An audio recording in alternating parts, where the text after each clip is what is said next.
Welcome to WiscoDice. Hey, yo, folks, I am your host, the Conesy with the Most, and I am joined today by the one, the only, the Meeples champion himself, Justin. Also on the show today is the mysterious Ghost Walker, Matt. And, of course, let's not forget Suzanne. This is episode 116 of the WiscoDice Tabletop Gaming Podcast. And today is October 4th, 2023. On today's episode, we'll cover our top 5 Spooktacular games. Of course, it's that time of year. And then we'll dive into the news, let you know what conventions and other things are going on in the tabletop gaming industry. But first, let's roll into the games we have been playing.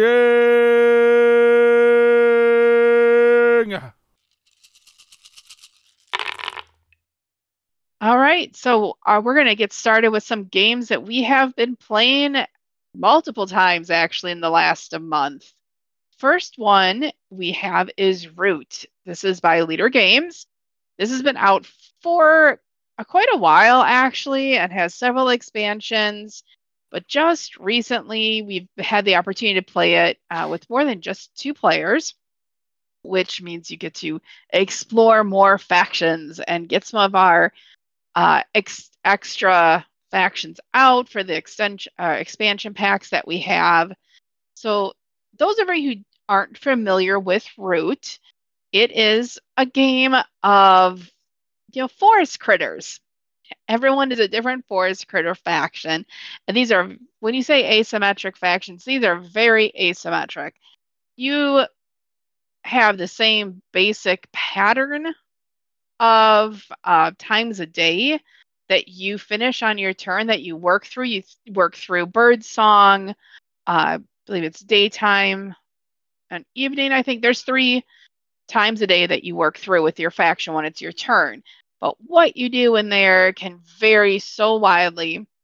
If you are the Marquis, then you can only craft implements if you have workshops.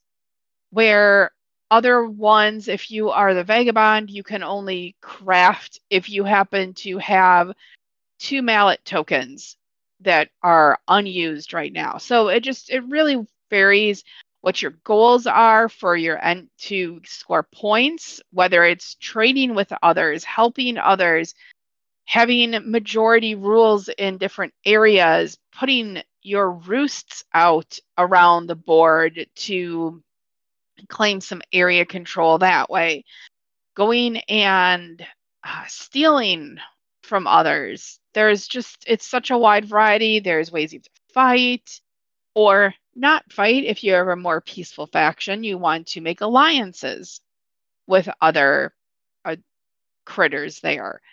So there's just a wide range of what you're doing, but you're going through on your turn and you're having a way that you could potentially craft something, that you can move around the board, that you can gain different cards that are multi-use cards then that can also help you and aid you in fights or defending different areas.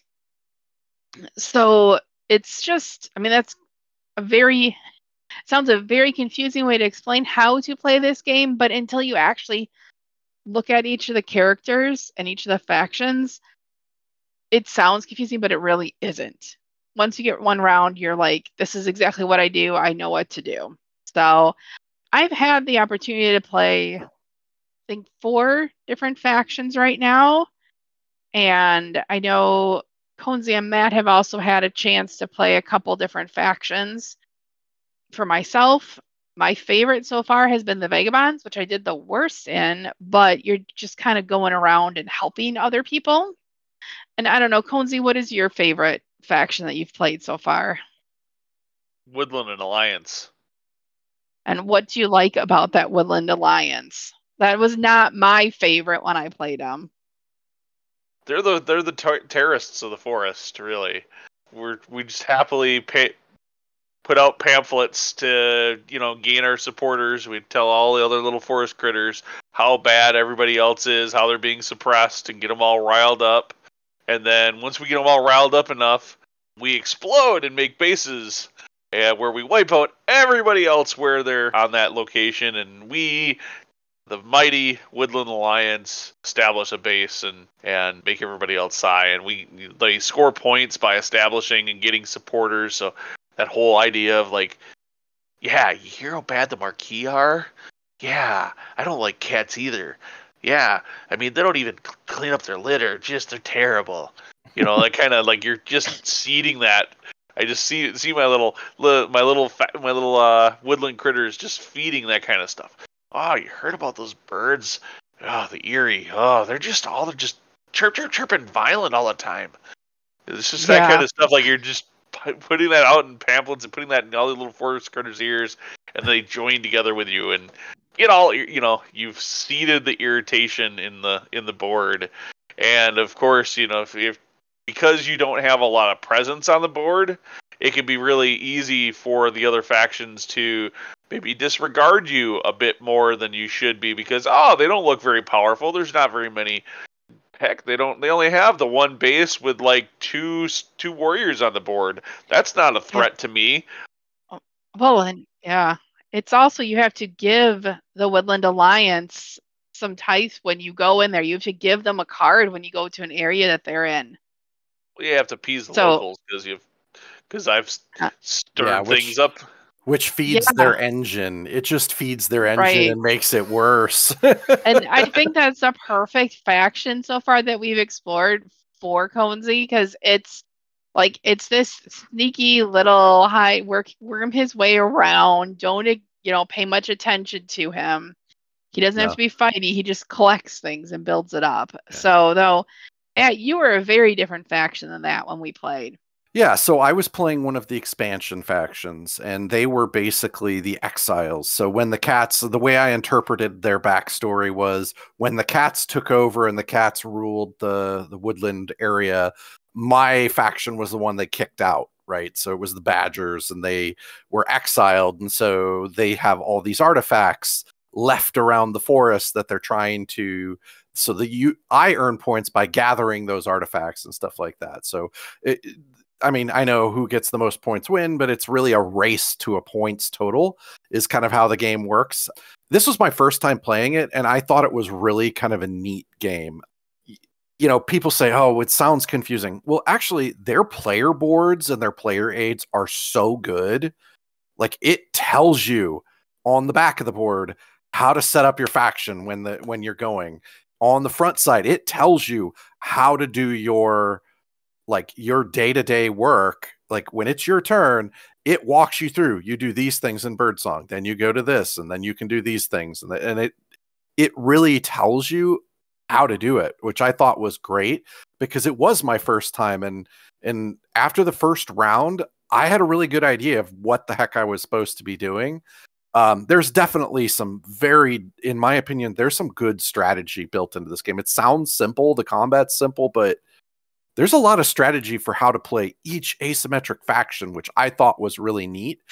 And I mean, it was my first go, and I was still within striking distance of like the two leaders who kind of ran away. But the other thing that I thought was interesting about this game, and I do find it fascinating that you said you're vagabonds, because Suzanne's kind of, in my opinion, a little infamous for liking games that have a little gotcha, and she likes the faction that doesn't do fighting.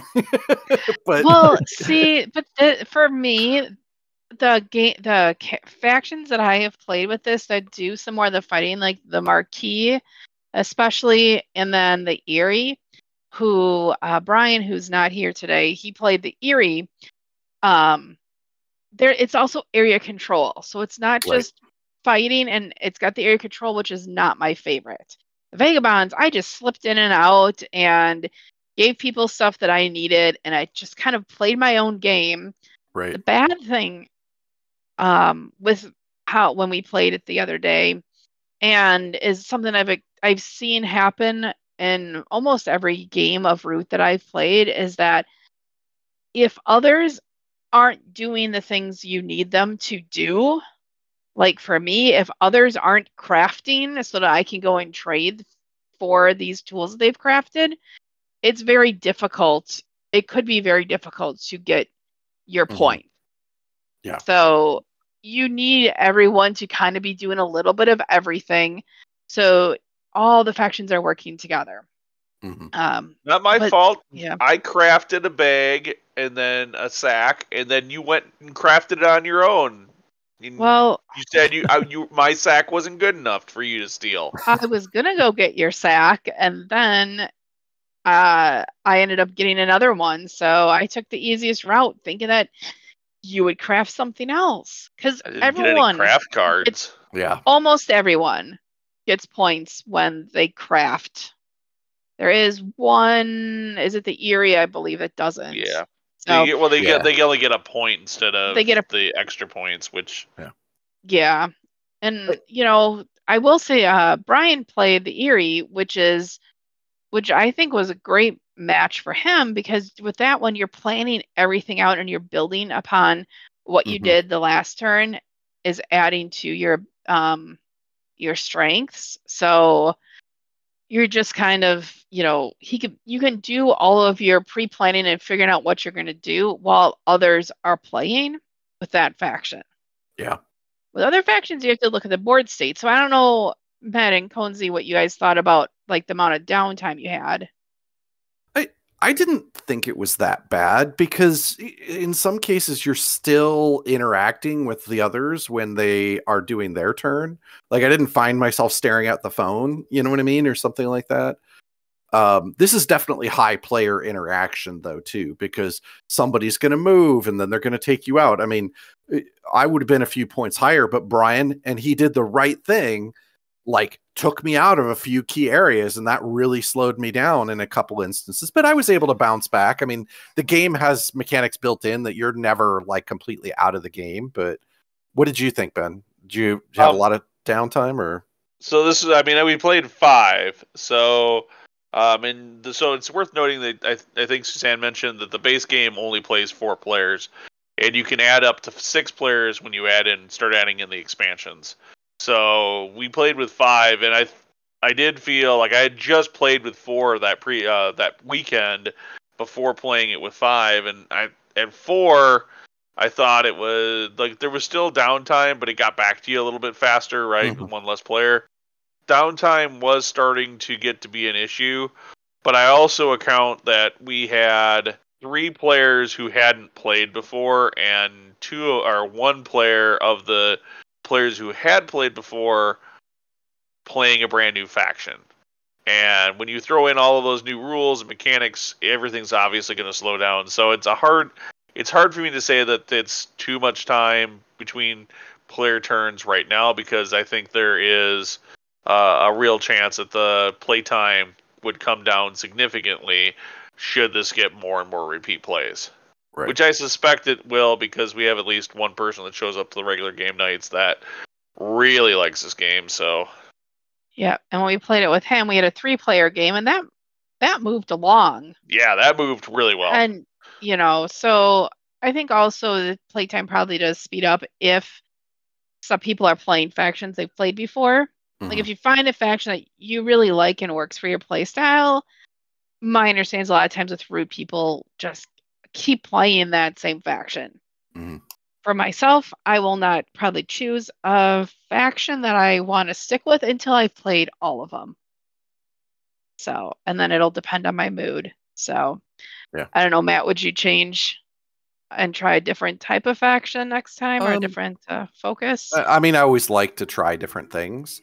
I would happily play the same one a second time, just because by the time we were done, I had a better idea of, I probably could have done this, this, and this to be slightly more efficient with my turns, right? It's like, if I'd done these 2 things, I would have been a little more efficient with my time, and I would have, but mine was a difficult faction only from the perspective of, if I'm at a location and I have an attack card, I must attack you, even if it's to my detriment. So, right.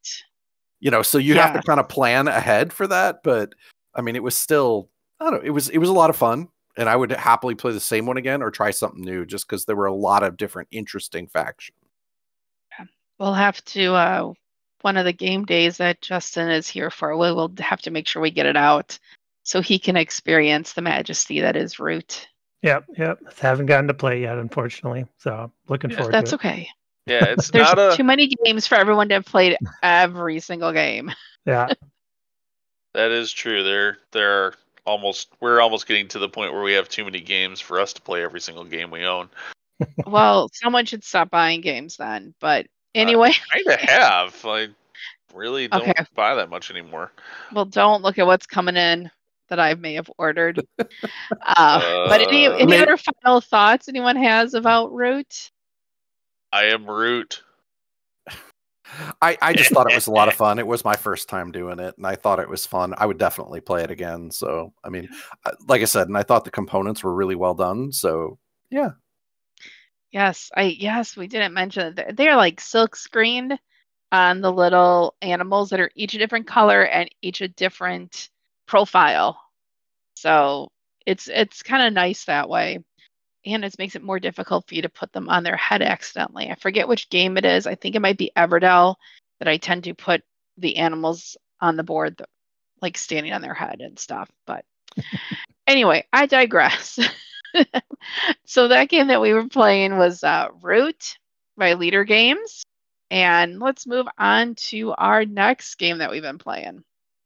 Yeah, so next up, we have Castles of Burgundy, specifically the special edition, the new special edition of Castles of Burgundy. Castles of Burgundy is, the special edition is from Alea and Awakened Realms. It is designed by Stefan Feld. Castles of Burgundy is a classic Euro game that has been well loved over the years. The original version came out in 2011 and has been pretty high up on the Board Game Geek top games. Right now it's sitting at number 17, so it is well considered. One of the problems with it is that the original production quality and components are just not up to modern standards. And so they went all out and made this super nice, super deluxe new edition this year. And it is a pleasure to play in this special edition. I'll talk a little bit about the game and we can go back into how awesome the special edition is. In Castles in Burgundy, you are building a sort of French region in the medieval France by placing tiles onto your landscape player board and building up your area, competing for the same tiles as everybody else in the center of the board. Each turn you're gonna roll 2 dice, and the numbers on those dice basically determine what you can do on your turn. So you might be able to take a tile that matches the number 6 in the 6 depot on the main board, or you could place a tile that you already have on a space on your board that has a 6 on it. So you're always having to kind of figure out the best option for what your dice have rolled. You have a player board that's broken up into a bunch of different regions. So you're going to be placing out farms. You're going to be putting out mines to mine for silver. You're going to be putting out city buildings with special abilities. Every tile you place on your board is going to trigger some special ability that lets you do something cool. You'll even put castles out onto your board, which lets you take an extra turn. As you're completing these sections, you're earning points and kind of racing to complete all the sections of the same color with everybody else to earn some more points. Castles of Burgundy is a fantastic game. I've had it for a long time. It's one of my favorites, actually. I'm super happy that they made this new version. It was just one of these games back in the day where production quality wasn't that important. People's standards were a little bit lower maybe back then, but now with all these deluxe special editions, people just expect more from a game, I think. And so, yeah, I know you've played, Suzanne. Maybe talk about some of the awesome components in this special edition. When Justin says awesome components, I don't know what the better word is for it, because they really are awesome. They are such high quality, and then the artwork in them is very distinctive. So after you've played the game a couple times, you know hey, this is the church, and and then these are the ducks, and the different animals, and everything is just very nicely done. If you were a backer for it, along the way, they gave you opportunities to vote for what the art style was going to be on it. So there was a lot of backer input during the campaign, which I thought really helped. There are nice overlays. So when you're putting your hex tiles on your board, they don't move around. You know exactly where they're going to go. I am very notorious for having tiles laid out and then jostling them and then, oh, shoot, where was everything? That doesn't happen. The leather bags that they provide you to put these tiles in and draw from, or leather-like, I should probably say, because I don't know that they're actually leather. They did not charge enough if they're actual leather for it. But they're great for storing it. And those of you who've listened to this show a couple times at least know that I love a great storage organizer or game organizer in the box. And this has it. You can get everything in there except for the neoprene mat, which I did back to have the neoprene mat because I was like, shoot, I have everything else. I will just add that on to it. So yeah, and it's the stitched around the outside of the neoprene mat, which a lot of times they're not stitched and so they can fray. Well, this one should not fray unless you go and do something to it.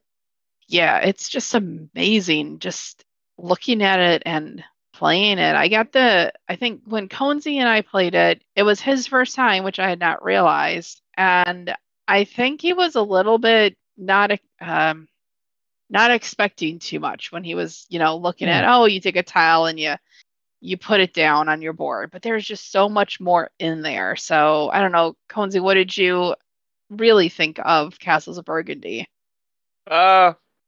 So I'm going to say I don't have the experience of having played the older version of the game. So components, they were nice. I like the tiles. I like the quality of the tiles. I like the quality of the components. But unlike I think maybe the two of you who have compared and contrasted with the older version of the game, I wasn't blown away.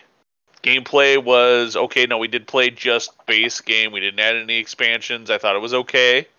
I could see where it was certainly like these mechanisms 10, 15 years ago combined in a game like this would have been very revolutionary and very intriguing. It was still a very good game. I enjoyed playing it, but it wasn't something that I was like, oh, man, I want to play this like a billion times. So I wasn't floored with it. I think it's worth playing with a greater player count. Maybe it was the 2-player experience that became almost a little too predictable in tile choices and things like that were happening, and or the randomness of the dice. Like I felt more times that the dice rolls were irritating me, and the randomness of the dice in what was otherwise a fairly clever kind of Euro game. And I almost wonder if maybe, particularly at the start of the round, if there were more players, if that would feel a little less random luck.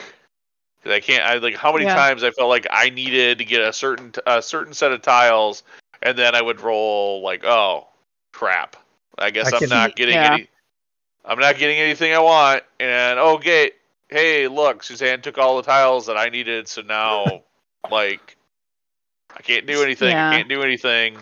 I can tell you that our second game. Our first game was pretty close. Our second game was just absolutely lopsided. Suzanne just crushed me.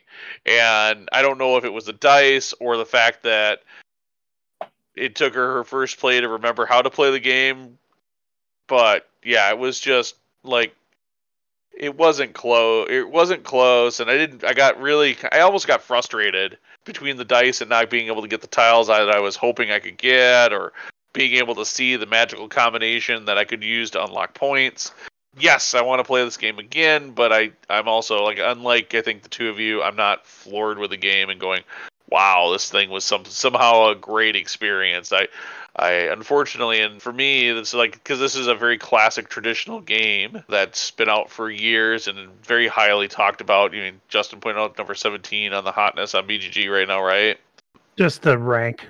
or the rank. Yeah. But then there's the castles of Mad King Ludwig too. That special awesome version. And then I remember playing that one too quite a while ago, and like a long time ago. And that one I had played the original, and I was like, wow, that game was great. I remember having this great experience playing it, and then Suzanne and I played it as a 2-player with the redonkulousness of the, there was just more components and more storage and more of this and that, and it took, like, you have to, like, dig everything out of the awesome organizers and whatever, and it took more time to set it up. The game didn't blow, I don't think in that case, because that was Suzanne's first play, it didn't blow Suzanne away from a gameplay perspective. And so very similar, like here's a classic game that got, it almost felt overproduced for what the game was providing. Yeah. I will say that, a couple things. I will admit that I think that I have particularly some nostalgia for this game, and that sort of fondness that I have from playing it back when it, early when it first came out, when I was first getting into board games even, is strong.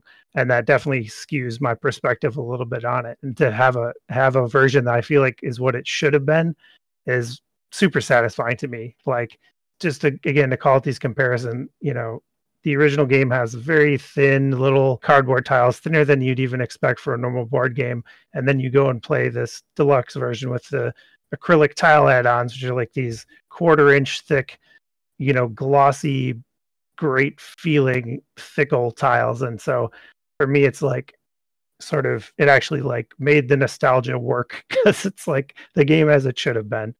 I'll also say at a higher player count, stuff just gets more competitive. Like the tiles in the center that you're going for, they just disappear even faster with more players, because everybody's trying to get the same stuff. In terms of randomness, I think, it's good not to undervalue those little workers that get you to modify your dice values up and down. But then, obviously you're stuck with the randomness to some degree. And every time I've played it, I think I've had a situation where I'm like, well, I'm just stuck and I can't do anything that I want to do. And I think that's partly the game, fair points there for sure. Yeah, I think a part of it, when you're in a 2-player game, you see a lot fewer tiles out there.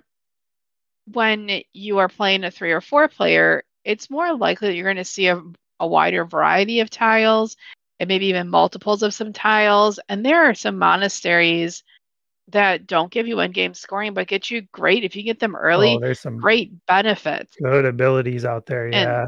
And if you know what to look for, like.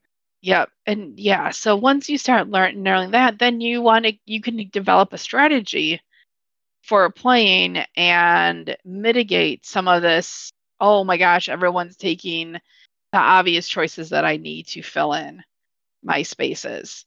When Conesy and I played it here, I did not start him out on the beginner boards because I thought he had played this game before.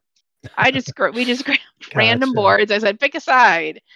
And not having played it before, you don't always know, well, shoot, I don't want one that's got all of the buildings concentrated, because I can only have one of each type and stuff. So, sure. So some of, I will take the blame for some of how his first couple games went, but yeah, I don't know. There's just something about it, like where you are competing for these and trying to build this kingdom, that I really enjoy. No, I see that, and I can see, like, hey, there's a satisfactory thing that you've built in front of you when you're done, and I get the nostalgia thing. I think about Agricola or whatever, and have very similar feelings to that game, right? That's kind of that original game, but I also don't feel like, to me, I think there's something that's enchanting about my copy, that I still have an old enough copy that has the square cubes, the crappy components. Like, that's part of the nostalgia of playing that game. And so I know there have been other versions of Agricola that have come out over the years, or other, basically the same game, but just, revised or whatever, just or updated with better whatever things, and then there's Agricola 15, which is the big box version of it. Yeah. I never felt obligated to go acquire or get an upgraded version of it because there was that nostalgia to the original. And I almost wonder if we would have just bought a used copy of Castles of Burgundy from Noble Knight and dealt with the thin tiles, if my experience would have been better, because I wouldn't have been judging it against this game that was clearly on the upper end of production quality, right? So for a game that's like, okay, I got all this production quality and I didn't feel very satisfied from the gameplay. It didn't feel like, hey, we spent a lot of money on this game that I didn't feel like it was that good, and I feel like it was way overhyped for what I got out of it for a game. And you don't even know how much we spent on that game. Oh, I'm sure it was stupid amounts of money, but I want to get it back I do want to get it back to the table. I mean, it's not Cthulhu Wars money. Let's not kid ourselves. Well, and we're going to put some expansions, which I don't know that there are the expansions for the original I game. believe there are none. None. Okay, so then yep. all these expansions are for this new version. Plus, at least when prior to this new version going to crowdfunding, when I was looking for the original to get, it was a used copy of it was not much cheaper than what I spent. Oh, wow. On this special edition with everything in it. Oh. So I'm just gonna say I've like that original one paying $100 to $150 for it with the thin cardboard. I think I don't know. That would have been really disappointing, I will admit. Yeah. So I don't know. But now it's probably 25% of the price because the new version's out. Well, then we can go and get you the old one now so you can compare the two. Fine. But so that was Castles of Burgundy Special Edition. Check out WiscoDice.com for links to the games we discussed. While you're at it, don't forget to leave a review of this podcast wherever you download podcasts. Next, let's roll into the news. So, hey, folks, we're going to be at a bunch of conventions yet still in 2023, and we're actually starting to announce some of our 2024 presents for conventions. So we would love to meet up with you and possibly even get a chance to play a game with you at any of these upcoming shows or conventions. Hopefully we'll see you there. So we're going to start with Gamehole Con. That's going to be October 19th through 22nd, 2023. That's going to be here in the great mecca that is Madison, Wisconsin at the Alliant Exhibition Center. All right, you can go to GameholeCon.com for more information about that one. Brian and I, Brian, long lost, hasn't been on the show forever. Brian and myself will be at the Renegade Wargaming Convention playing the Batman miniature game for our, I think, both Friday and Saturday events. That is November 17th through 19th. You can go to renegadewargaming.com to find out more information and register. Final convention we have on the list, this is a new one, the Midwinter Gaming Convention. That will be January 11th through 16th, 2024. So this is our first 2024 con announcement. I'm pretty excited about that. So you can hop over to Tabletop Event and look for Midwinter Gaming Convention 2024. Of course, you can find links to all of these cons in the show notes for this episode. In non-convention related news, did you guys know that Heat is now available on Board Game Arena? Heat, the racing game, the big hit game from Days of Wonder. Yeah. Woohoo! It's actually, I've got a few games of it going right now. It's seems to be pretty good implementation. Yeah, it's hopefully I can continue my winning ways in Heat on Board Game Arena. No. So here's another one that I wanted to kind of find out what you guys thought about it, but Magic the Gathering is seeing yet another expansion that's going to explore the Dinosaur Park wonders, that is the Jurassic Park and Jurassic World franchises. What do you guys think of yet another IP coming to Magic the Gathering? Well, I'll say that if there's a way that I can get Jeff Goldblum on a Magic card, I'm okay with it. You can, by the way. Yeah. That's awesome. So to date myself just a little bit, when I was in college, I believe Alpha, well, it might have been high school when Alpha came out, but Beta was out when I was in college, and the first, like, I'll call it general release of Magic. I feel like it's gotten a little silly at this point. Sorry. I just kind of gave up caring at some point, not because of anything other than, oh my God, how do you keep up? I mean, and I get that's how they make money, but like, it's okay. Why Jurassic Park? How is that Magic the Gathering? I mean, they have like Harry Potter and well, see, I get like 40K, Harry Potter, Transformers, or I get Yeah. like I got the like Lord of the Rings. Lord of the Rings Yeah, has that's magic, right? And it's in that kind of realm. But now, like all these other like weird IPs, I just like, okay, it's following the rules of Magic. It's following the same basic premise, but I'm like, whatever. I mean, I kind of gave up caring, but I know it's super popular still. I'm not downplaying that. A lot of people love spending money on Magic. So, I mean, I don't want to downplay that. I just personally feel like it's gotten a little silly with like, what are they up to? Like 3, 4, maybe like a dozen a year? Like it feels That's like a they lot, have, it seems like. they have like new ones out every other month, it feels like. So. And still, the ridiculous amount of money spent on Magic cards every year is pretty crazy. It is. I get it at some level, but yeah, absolutely. I think it's a little peculiar to have Jurassic Park come in from an IP perspective into what is really kind of a fantasy type game, but then I also said the same thing about 40K and some of the other IPs they've brought into it. It is what it is.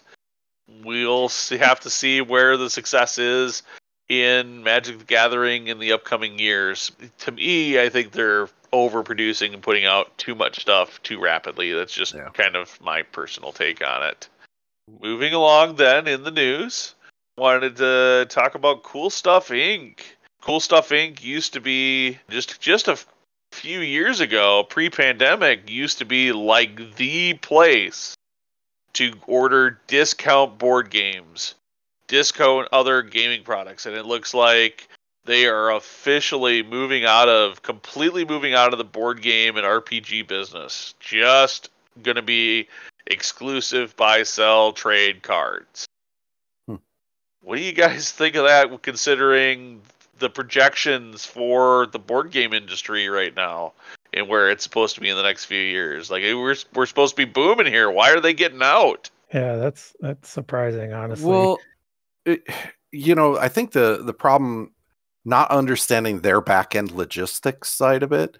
I mean, their personal internal costs. I mean, as much as board gaming is booming, their costs for doing things like storage, shipping, like all that stuff, it may be that their margins just aren't there. Like cards might be something that they can store mass quantities in a smaller area, but board games just take up a lot of space. And if, like you said, it used to be the place to go for used ones, if those things are just sitting in the warehouse, that's warehouse space they're paying for.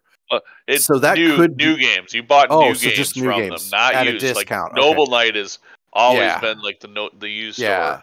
Well, but even then, right? So if they're having to maintain a large inventory and it's taking up a lot of space, it might be cost prohibitive for them to the point where their margins just aren't there. Whereas, whatever Magic cards, if they could be like, I ship them as quick as I get them, I mean, they can maintain a much smaller footprint and lower their overhead costs. So it could be as simple as that like their back end overhead costs that are just making it inefficient for them to manage that inventory. So, I mean, the other thing too, honestly, there are quite a number of other discount board game retailers online nowadays, and maybe the competition is just kind of squeezing them out too. I mean,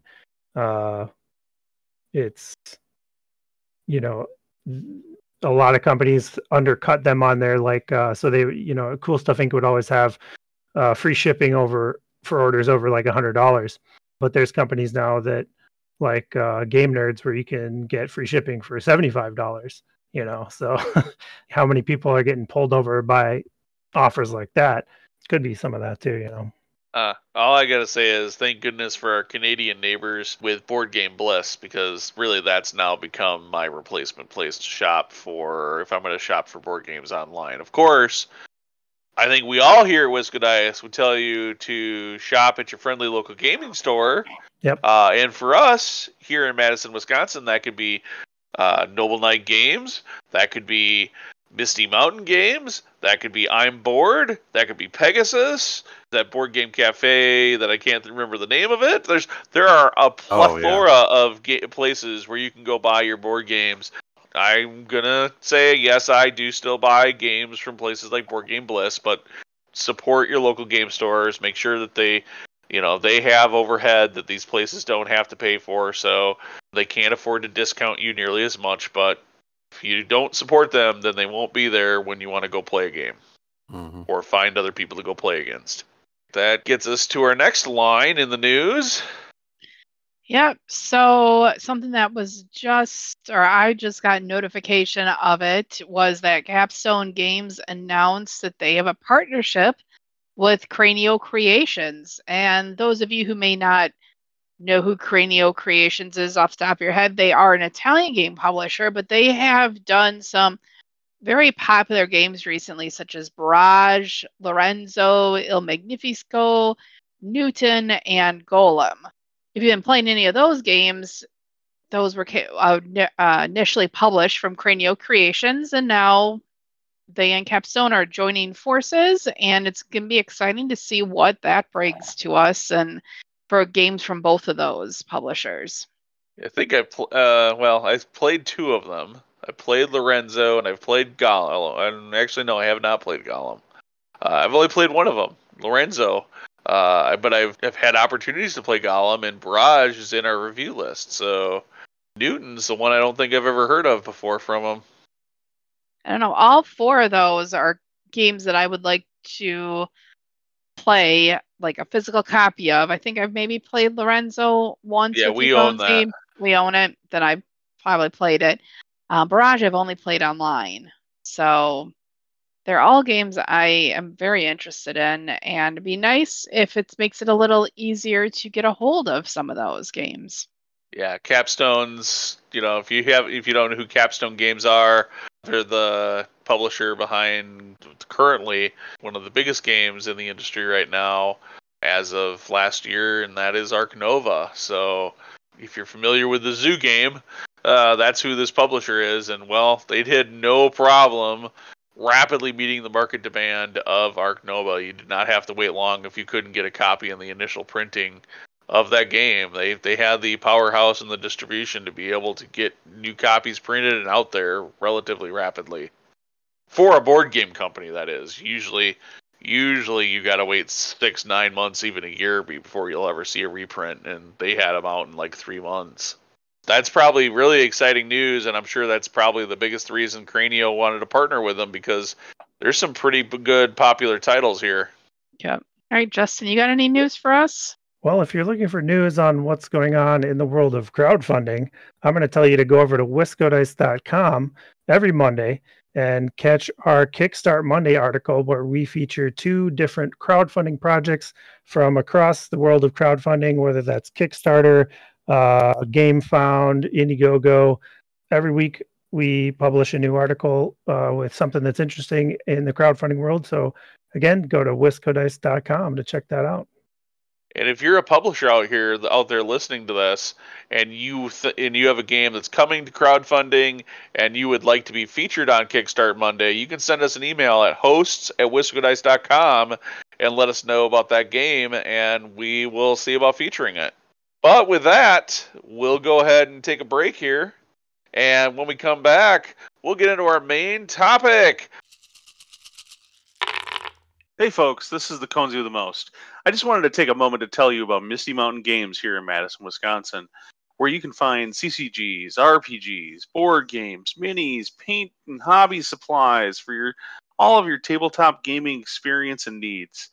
If you can't find it online, give them a phone call or swing on by their brick and mortar store here on the east side of Madison.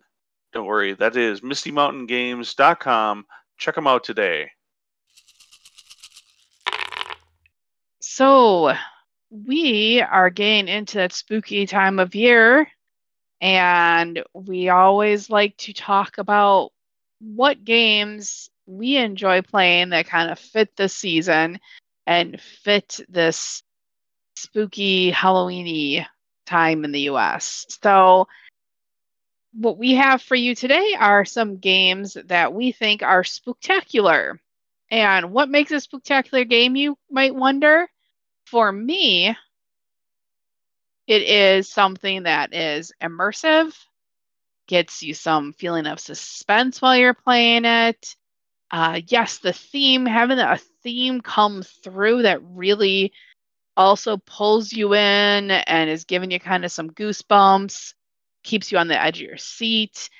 For me, also having multiple players there that you can just feel the energy of everyone focusing on a goal that you are trying to achieve, and a goal that's other than points. Like, you need to investigate a building and find what's behind different doors, or try and find the lost member of your party or something like that. And then for me, also a spectacular game is going to have some sort of conflict in it, whether it's players conflicting against each other and you don't know what the everyone else is doing and what their goals are, or a conflict against nature. So something else that is just adds to that heightened amount of spookiness and suspensefulness.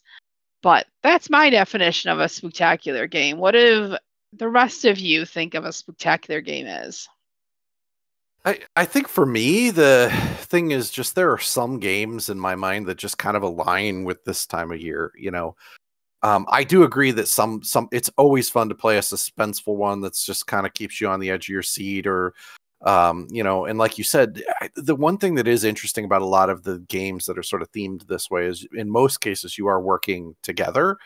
You know what I mean? It's not always he who gets the most points or she gets the most points wins. It's we all want to just get out and survive, which is fun.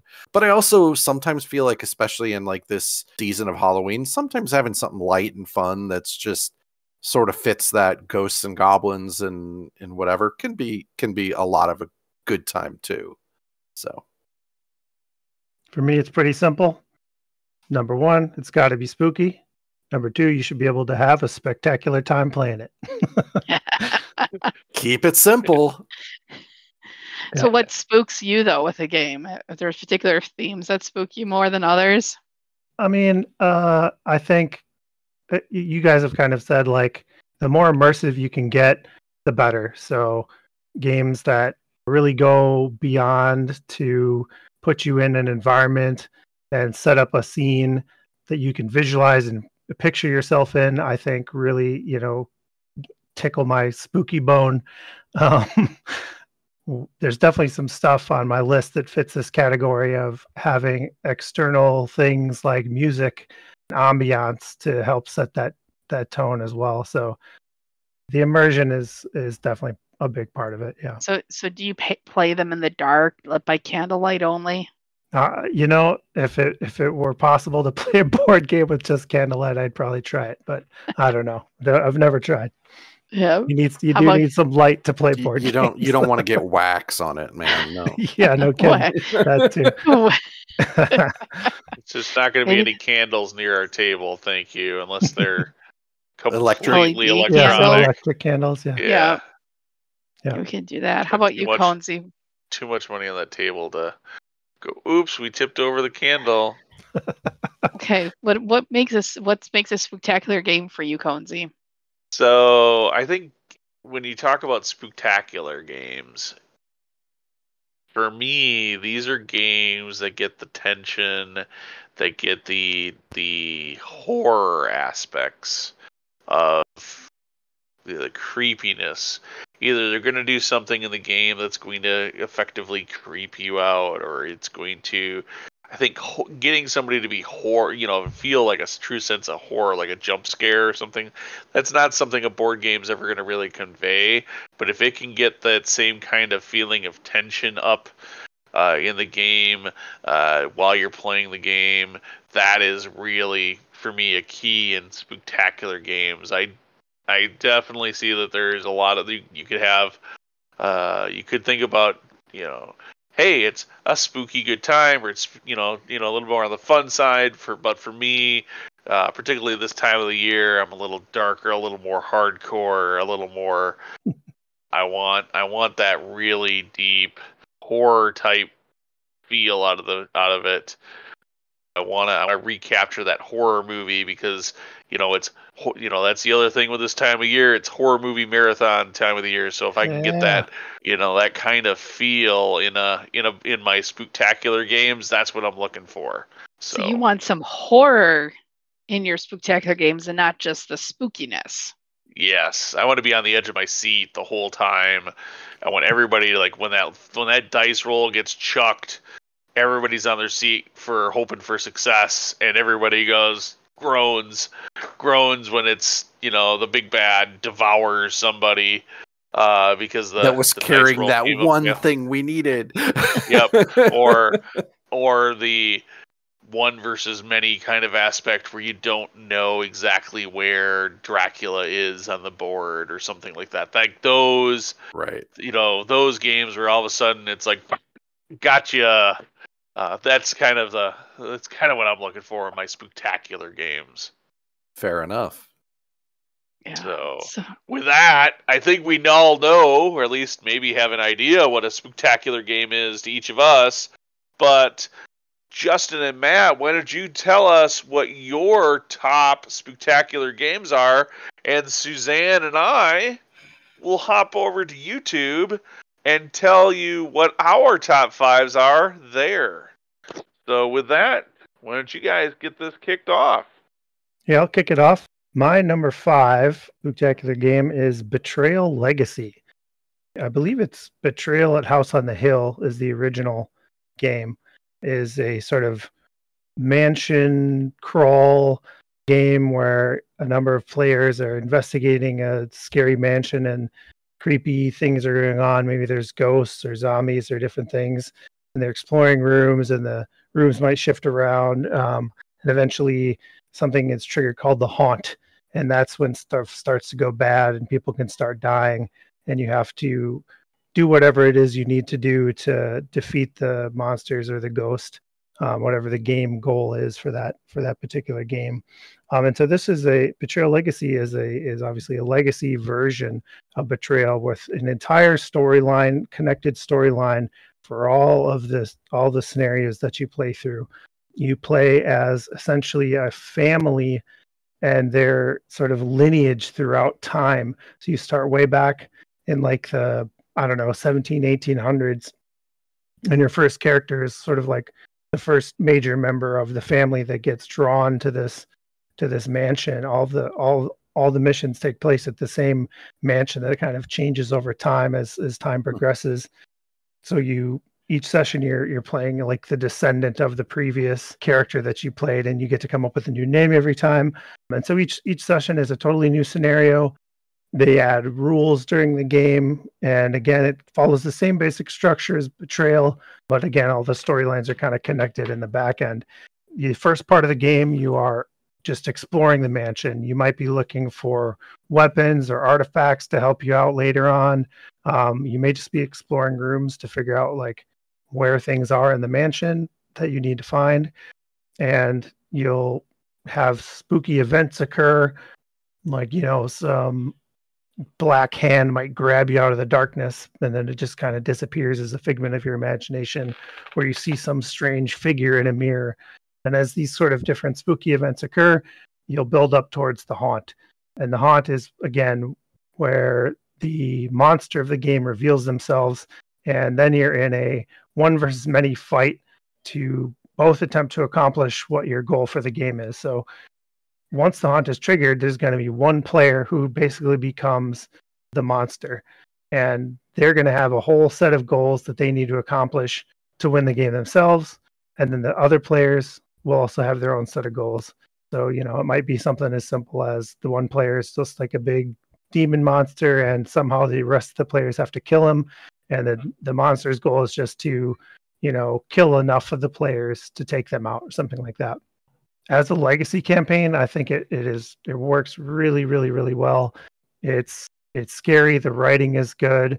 The atmosphere is always scary. And I think there's the even when your character dies, you can sort of write a little epitaph of like how they died, like killed by the demon or whatever, which is fun. So even when you lose, you're still having fun. You get to pass on, to the next generation.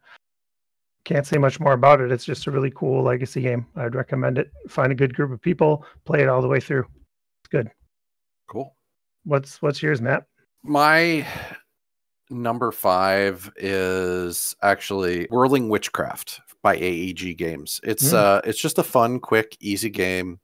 You basically play witches. Your goal is to basically cast spells using ingredients that you have and use those ingredients to pass them on to the next person and purposely try to overflow their cauldron. The first person who wins is basically the person who overflows the next person's ingredients because they can only store so much. It's a super quick game. You can play it in probably 10 to 15 minutes max.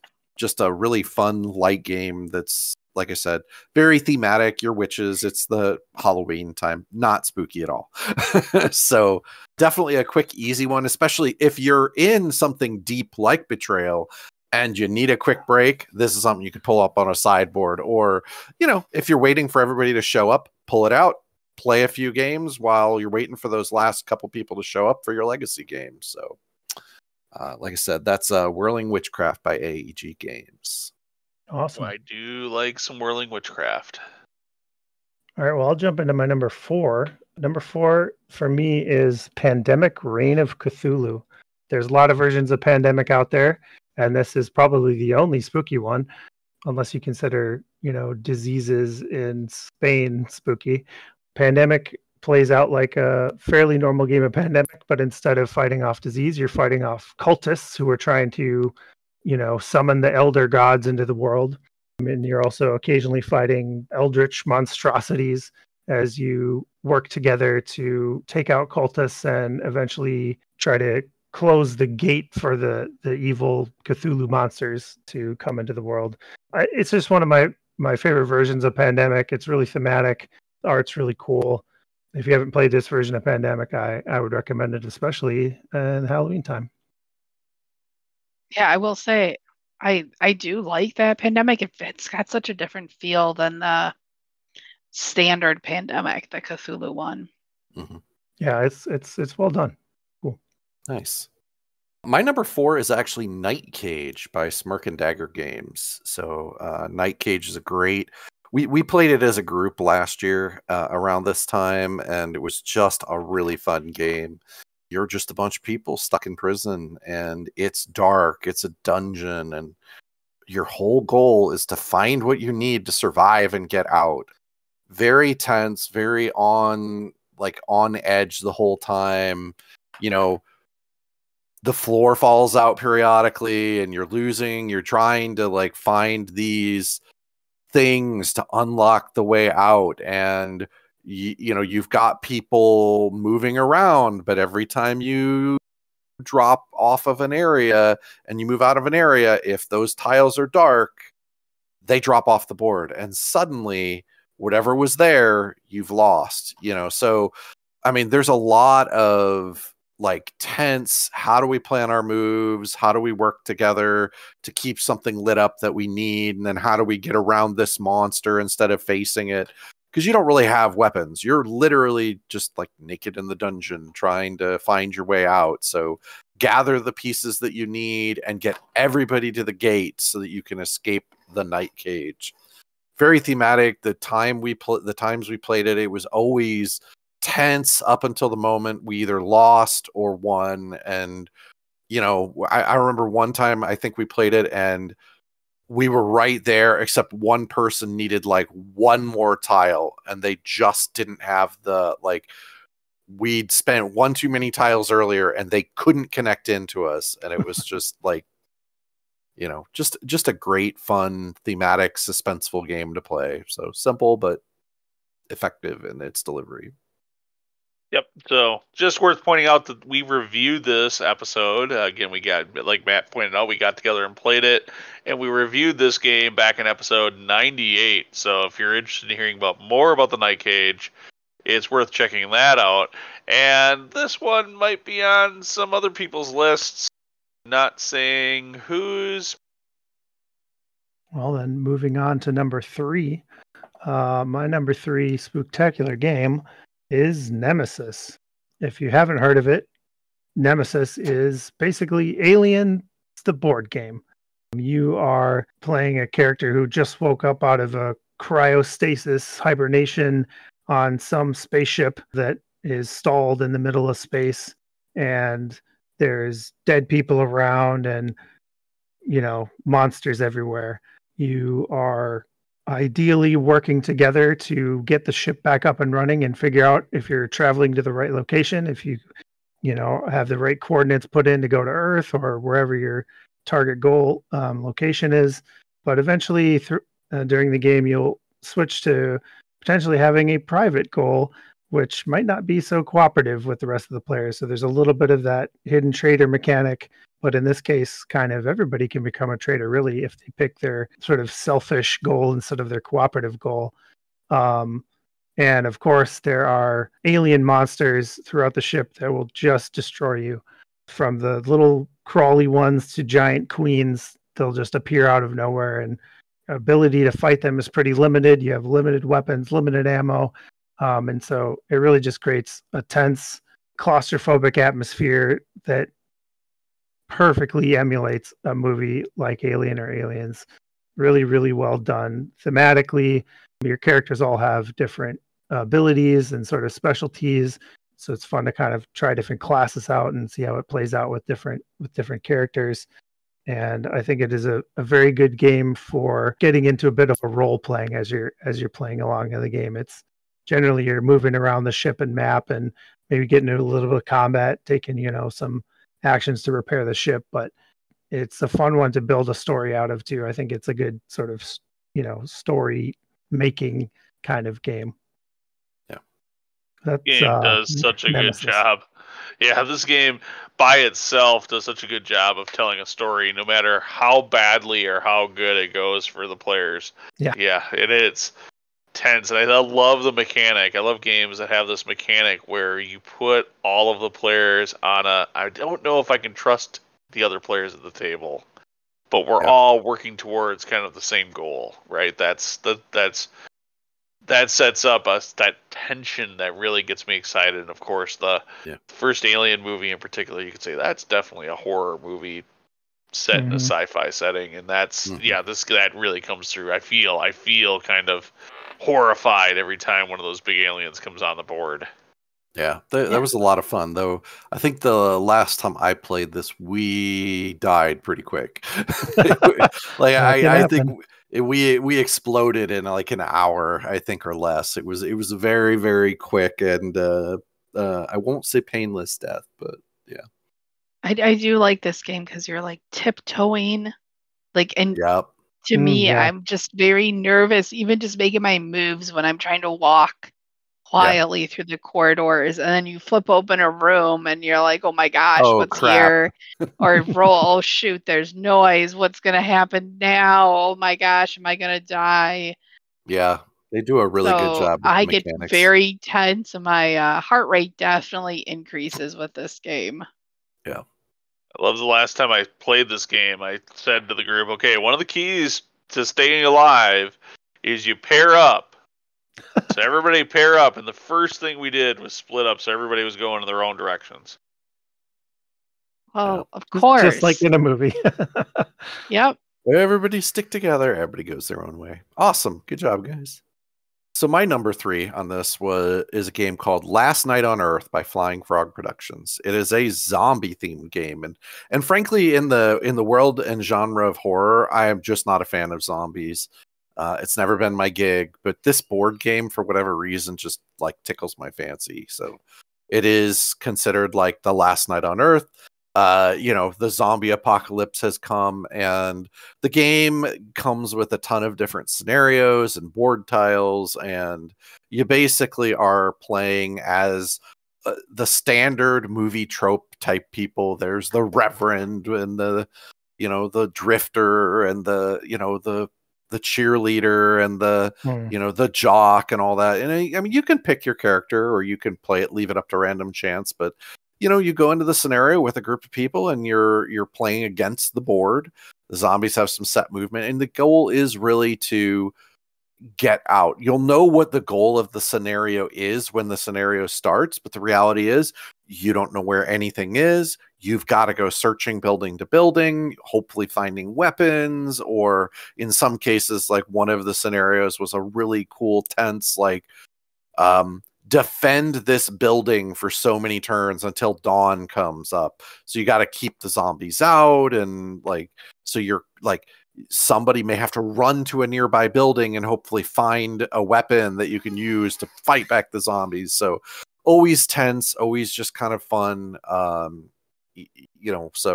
it was hard to find for a while, but I think they've started republishing it. But it was just a lot of fun. Every time I've played it, just for those people who like a good zombie theme, there you go. Well, for number 2, I have the game Mysterium. So this is just a slightly spooky game, but I think personally it's a spectacular game. So more on the spectacular side. But in Mysterium, you are most of the time playing as a psychic who is communing with a ghost to try to solve their murder. A cooperative game where all of the psychics are working together to try to solve the murder of the ghost, and one player who's playing the ghost is forbidden from talking.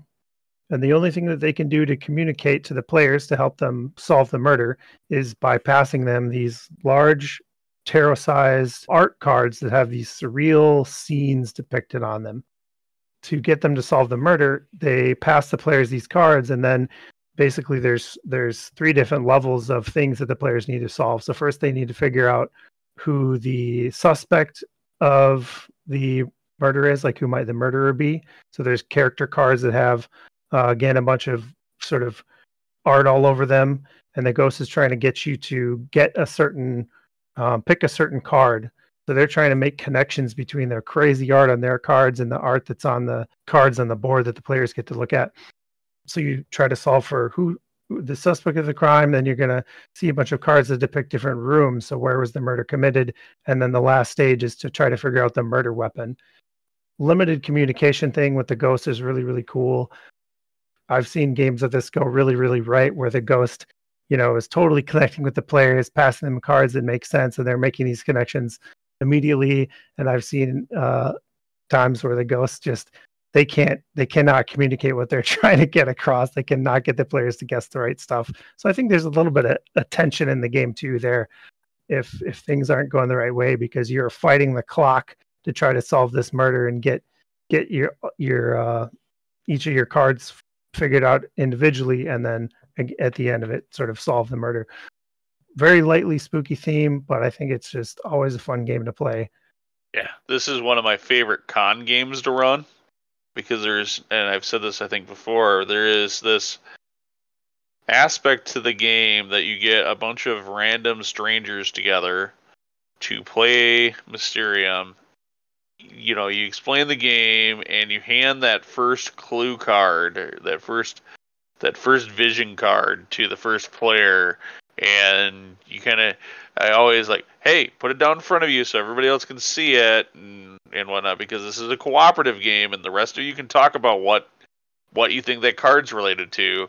And all of a sudden, about the 3rd or 4th card you hand out, there is this intense cooperative conversation about, well, I think it's this one. I think you're this is your murderer, or this is the person that card's related to, or those cards are related to, that guesses. Mm-hmm. So it is a very good icebreaker kind of game that I feel like people who have played at my table running Mysterium have went on to other go on throughout the con and maybe have made some new friends, because of the way it always brings this group of people that don't know each other together, and a nice getting them talking and communicating, versus a lot of other games that I've run at cons where the whole table goes pretty quiet as the intensity and trying to figure out the next best move for themselves in this crunchy Euro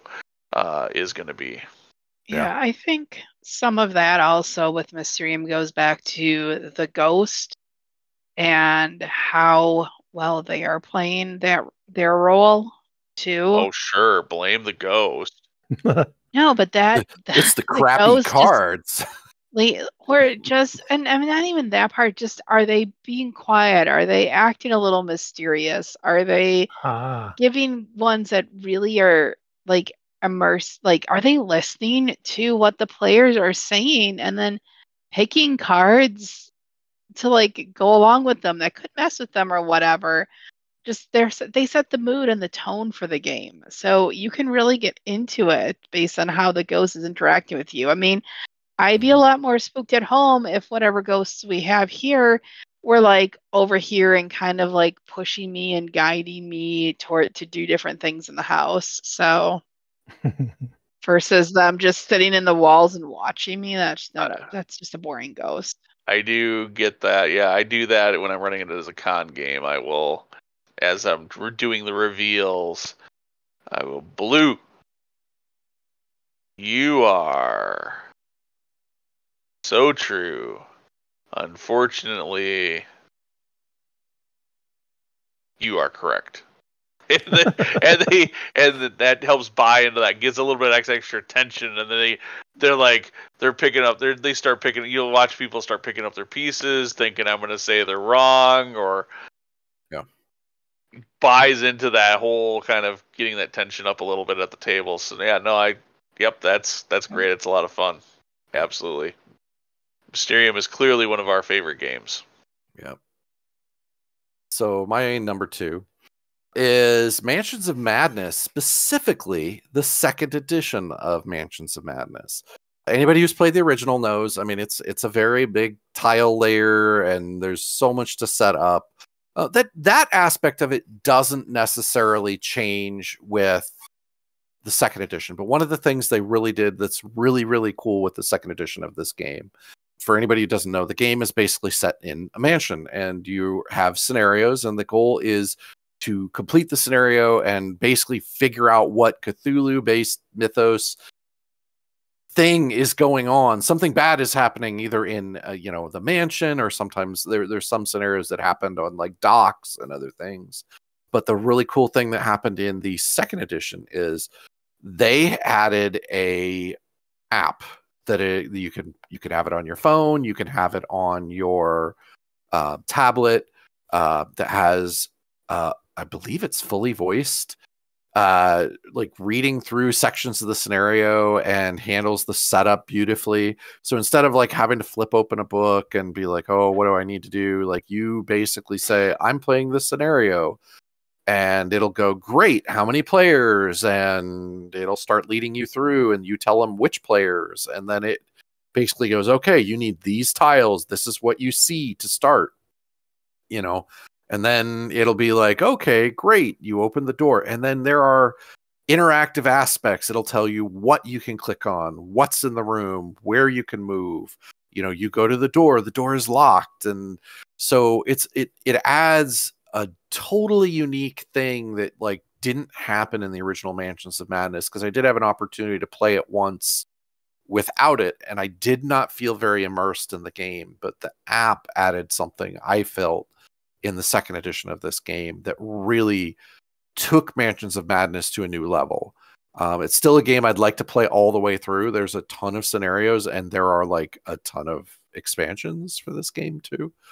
But like, just a great spooky themed, you never know when that clock is really going to start ticking, and you're unlimited time from the second you step in the door, but you don't know when it's going to go from 0 to 100. Because you're, very similar to Betrayal on House on the Hill. You're searching this mansion, you're trying to find tools, you're trying to figure out what the hell is going on, because you don't know, how to stop the big bad thing that's coming. And maybe if you're really lucky, you just randomly picked up all the right stuff, and you just have to run to the gate, the final place and deal with this thing. But odds are, when that clock starts, clicking fast, you're still missing something that you need, and you're frantically running through the mansion, kicking open doors, trying to find that one thing and going, oh crap, there's a really big monster here now. So that game is just always tense, always fun. There's just some great scenarios and things that happen during that game. So Mansions of Madness. So here's another one. We reviewed this game back in episode 85 of the podcast. So you can go check out that review of the game and find out what our full thoughts were. This is a game that I think I started to paint, and well, that means it'll be a while before we play it again. I think, what did you say, Suzanne? We might get it on the table by like 2028 or something, is what I think you joked. Yeah. Unfortunately, it's going to be probably another 5 years before I get to play it again. Unless I sneak it out. I think there's a solo version of it. Yeah, you that I can can just maybe play. play it solo. And I will add, like, one of the things for me that really makes this game immersive is that it's app driven, and the sound effects that come with it too. Oh. So Yeah. that just adds to it. This is one you could almost turn the lights down and play with very little, just have your phone flashlight to read the cards. So yeah. The light of the big screen TV. No, it's off. That's running the app. Oh, I guess, yes. Well, I might as well jump to my number one, because guess what? It's Mansions of Madness 2nd Edition. I don't know if I can say any more than has been said. It's fantastically thematic. It's spooky. It's disturbing. If you really get into reading through the descriptions of what's going on in the app, like, there's some disturbing imagery and really pretty dark stuff sometimes. So for a horror aspect, it's really, really good. I particularly like the kind of Cthulhu mythos, eldritch things, unknowable things, and like just masses of tentacles and creepy things that you can't explain or understand. So that theme is really, really strong. As Suzanne said, the app, the music, the sound effects, the ambiance sells it so well, I think. And as Matt mentioned, it is always tense, but at the same time, it's a game where you want to explore. Like, you have this mansion and all these rooms, and you're like, what's over here? You can look at everything. I can go in the app and go and just look at a painting on the wall, and it might mean nothing. It might just be some lore or some tiny little hint at what's coming. But, there's always just little corners for you to explore and secrets to find. And so you kind of have to balance that desire to explore and like check things out with, guess what? Like, you're going to run out of time and things are going to get bad.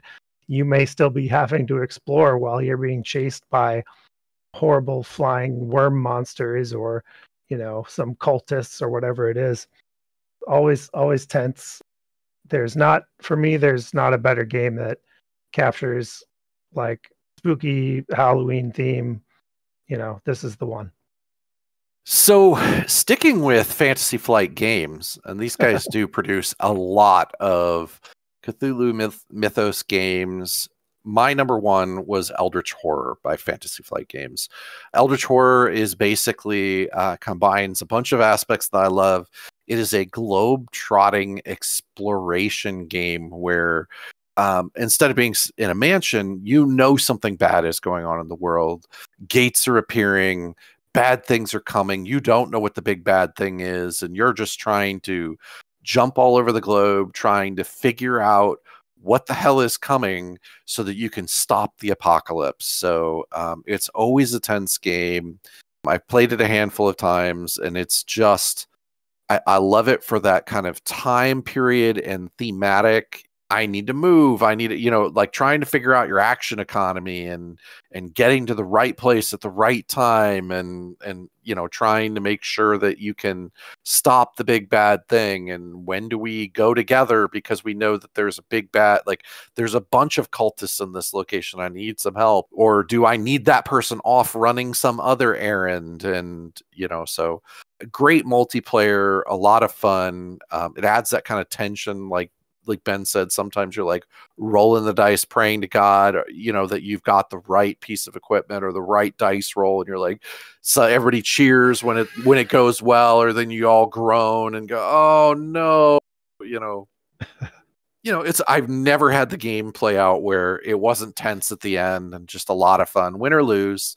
I think it's one of those games that the more you play it, the more likely you are to win, but just a great, fun Cthulhu Mythos game. So yeah, there was a big time when this was the game. Like when it came out, it was like, well, I could play Arkham Horror, which was I think 2nd edition then, or I could play this. And this was not the card game. There was the actual Arkham Horror, the board game. Oh, okay, yeah. Like the 2nd edition of it. Like the card game didn't come out until after this was well published. Yeah. And then Eldritch Horror came out, and everybody wanted to play Eldritch Horror and not the original Arkham Horror 2nd edition board. I think it was 2nd edition of the board game. Mm-hmm. But both of them shared a lot of genetics mechanically, just that Eldritch Horror did it better. Yeah. It was kind of like version 2.5 of the Arkham Horror game. So, yeah, it's no surprise that it made it on this list. Because that was also a pretty fun game, too, back in the day. Yeah. So I haven't gotten a chance to play this one. We should try to bust this out before the end of spooky season here. I wouldn't mind. I'd like to compare and contrast here, to like Mansions of Madness or something like that. Yeah, it's definitely more of a board. I mean, it's a different feel than like a Mansions of Madness, but I mean, still kind of that same theme of investigate, find something, big event happens, you need to deal with it, and always trying to run around and figure out. I almost feel like Eldritch Horror has a little bit of like lessons learned from things like Pandemic, because it's like you're always like, how the hell do I get the right person to the right place in the world to deal with this problem, right? So they take almost like a little bit from that, in my opinion. I mean, but not like in a Pandemic way. Like, there's always something blowing up in the world. It's just a question of, can you get somebody there to deal with it? Hey, that was a big list of games. So again, for Suzanne and my choices, head on over to YouTube and catch that video. You can find a link to the video in the show notes from this episode on our website at WiscoDice.com. Of course, not only is it spooky season and it's a great time to get these games to the table, but these games are always great to get to the table no matter what time of the year it is. It just helps add to the spooky fun that is Halloween and the Halloween season. Of course, we caught up on the news, and there was quite a bit of news, so hope you guys enjoyed that. Of course, make sure that you catch up with us at any of the cons, whether it's Gamehole Con, Renegade, or the Midwinter Gaming Convention. We'd love to see you there. And, of course, I Am Root just happened to be one of the games that we've been playing. And, of course, Castles of Burgundy was also a fun chat. So that wraps it up for episode 115 of the WiscoDice Tabletop Gaming Podcast. Thank you so much for listening. Make sure you leave a review of this show wherever your favorite place is to find podcasts. Oh, and by the way, give us a like on our Facebook page. And don't forget to follow us on Twitter, Instagram, or Pinterest while you're at it. If you haven't looked recently, make sure you catch up on the blog at WiscoDice.com. Hey, Brian, what's that site? Ah, darn, I forget. Justin, what's our website again? WiscoDice.com. That's right, it's WiscoDice.com. And until next time, everyone, peace out.